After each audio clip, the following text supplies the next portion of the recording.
Welcome to a program about central heating and cooling facilities, a concept that is employed as a means to both heat and cool multiple buildings from a central location. Here is a listing of the projects that were engineered, designed, and managed over a very busy period when many universities, colleges, state and county facilities were constructed. A view of the LA County Civic Center heating and cooling plant.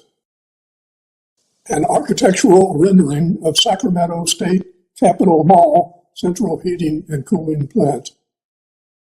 A view of the California State Mall outlining first phase of buildings served by the central heating and cooling plant.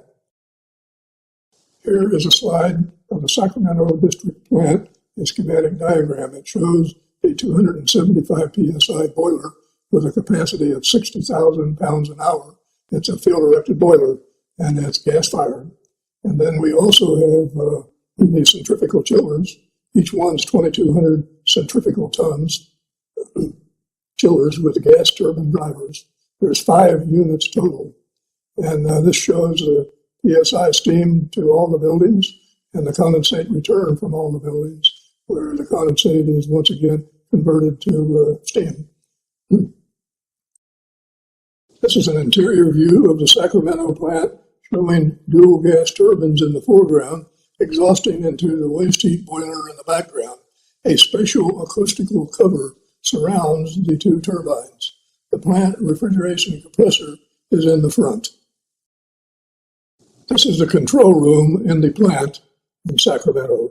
Recorders, controllers, annunciators, and indicators monitor and control the plant and the distribution systems.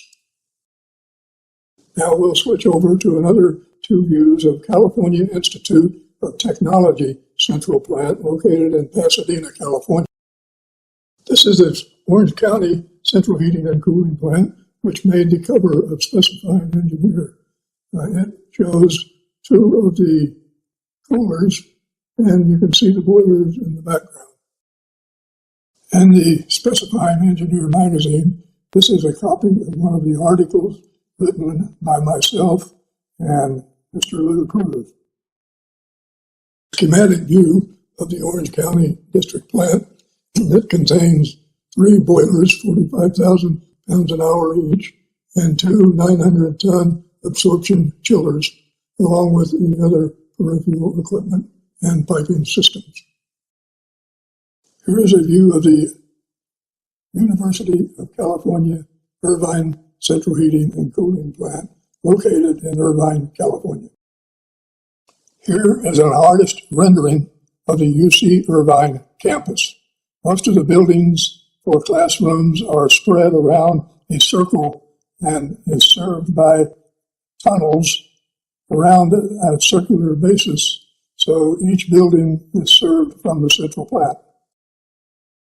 Now I want to focus on California State University, Dominguez Hills, which this video is all about. So enjoy the remainder of the video, which covers extensive detail of the Dominguez Hills plant.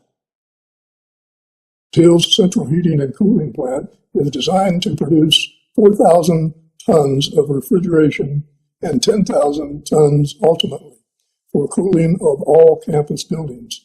The plant includes 2 50,000 pound per hour steam system boilers capable of generating 400 psi, 600 degree Fahrenheit superheated steam. Steam from the boilers is piped to steam turbine driven centrifugal refrigeration machines and to high temperature hot water direct contact heater. Refrigeration machines chill water to 40 degrees Fahrenheit, which is distributed to each campus building where cooling coils are located. The high-temperature contactor vessel heats water to 400 degrees Fahrenheit for circulation to each campus building for heaters. This is a flow diagram of the Dominguez Hills Central Plant showing the 2 400 psi boilers, 2 centrifugal chilling machines with steam turbine drivers, and the high-temperature steam contactor used for heating each of the buildings through the distribution piping system. Of the package boiler, 2 boilers are provided, but each one includes a steam turbine-driven forced draft fan, a flash tank and blowdown tank, and an economizer for the package boiler. And the boiler produces superheated steam through a superheater and then is piped to the contact tank where it is heated. This rendering shows the gas-fired boiler. It's water tube type with a steam drum and a mud drum, and it includes all the burners, forced draft fans, and other devices required. There's a diagram of the refrigeration cycle that has an evaporator and condenser and compressor and chills water to 40 degrees Fahrenheit, which is piped to the campus buildings and returns from there after it uses 16 degrees of the chilled water to cool the buildings. And then the 56-degree return is piped back to the chiller in the central plant and reused for another cycle. It includes the condenser and the cooling tower. This is a photograph of the chiller showing the condenser, compressor, the cooler, and the steam turbine drive with its exhaust steam, as well as the pumping system for the fluids. There's 4 views of campus buildings served by the central plant. Here is a view of the central heating and cooling plant and the cooling tower. The cooling tower and cooling water circulating pumps. Of cooling water pumps. Notice that pipe is rooted underground. The sulfuric acid storage tank. Acid is used to control pH of the cooling water. Another view of the acid system showing acid injection pumps. California Edison serves the campus with 12,000 volt electric power. Here at the central plant, the power is transformed to 4,000 kV before it is distributed to the campus buildings. An interior view of the central plant. Control room is in the background. Notice that all piping is under the floor in trenches covered by floor plate. Of steam boilers on the left, each boiler generates 50,000 pounds per hour of steam at a pressure of 400 psi and a temperature of 600 degrees Fahrenheit, superheated.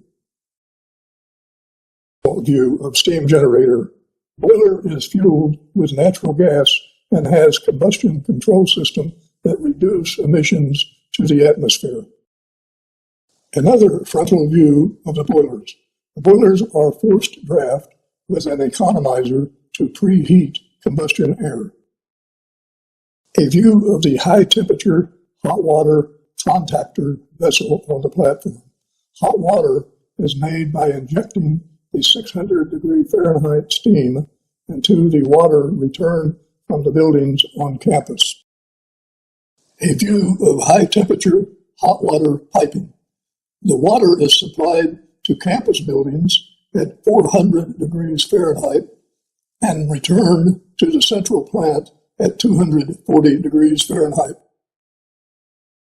Of the 2 water chiller machines. Each machine has a capacity of 2,000 tons of refrigeration. Side view of chiller. The chiller compressor is powered by a steam turbine driven by 400 psi, 600 degree Fahrenheit steam. Water is chilled to 40 degrees Fahrenheit, distributed to campus buildings, and returned to the central plant 6 degrees Fahrenheit. View of chiller compressor and steam turbine. The steam turbine operates in the condensing mode. This view shows the condenser on the left side.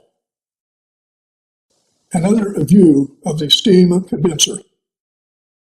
Once the steam is condensed, these pumps deliver the water to the contactor vessel for reuse. All flow rates, temperatures, and pressures are precisely monitored and controlled. Compressed air is generated at the central plant and distributed to buildings throughout the campus. Bearing cooling water heat exchanger in the foreground, chilled water expansion tanks on the right rear. Chilled water expansion tanks and controls. Electrical motor control center for the plant equipment. Chilled water piping, high temperature hot water piping, natural gas piping, compressed air piping, and 4 kV electric power is distributed to campus buildings through an underground concrete walk-through tunnel system. A view of the tunnel. High temperature hot water piping on top left, chilled water piping on top right. The 4 kV cable is strung on the right wall of the tunnel. A view of one of the branch tunnels to one of the buildings, showing all the piping going to that building. Another branch of the tunnel to a campus building. Electrical distribution panels for that building is shown on the left. Another branch of the concrete tunnel to a campus building, showing the piping and other appurtenances for that building. A view showing the entrance into one of the buildings from the underground concrete tunnel. Temperatures, flows, and pressures are measured at each building and transmitted to the central plant. A view of the central plant control room showing all the monitors, all plant equipment parameters, so that adjustments may be made to match required plant output. Another view of the plant monitoring panel. Also in the control room is a campus-wide monitoring and control system shown on the left. Another view of the monitoring and control system. That concludes the program, and I hope you enjoyed the content and a look at the complexity of central heating and cooling of multiple buildings. I chose not to get into the engineering and design in this video, but you must imagine the expertise required to produce all of the drawings, calculations, selection of equipment, and other tasks.